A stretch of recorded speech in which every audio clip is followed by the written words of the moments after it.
ફિલિપાઇન્સમાં 7.6ની તીવ્રતાનો ભૂકંપ, સુનામીની પણ ચેતવણી, ભૂકંપના કારણે ભારે તબાહીની આશંકા.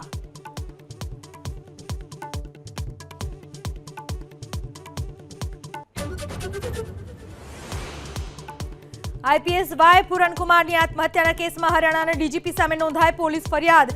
રાહુલ ગાંધીએ આત્મહત્યાની ઘટનાને દલિત અત્યાચાર સાથે જોડી.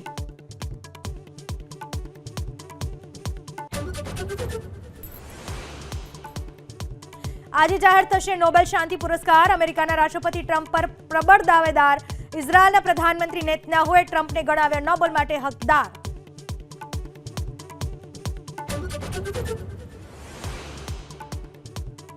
ઢોરોને રઝળતા મૂકનારા લોકો ઉતર્યા ગુંડાગર્દી પર. નડિયાદ, વડોદરા બાદ રાજકોટમાં પણ ઢોર માલિકોની ગુંડાગર્દીની પરાકાષ્ઠા.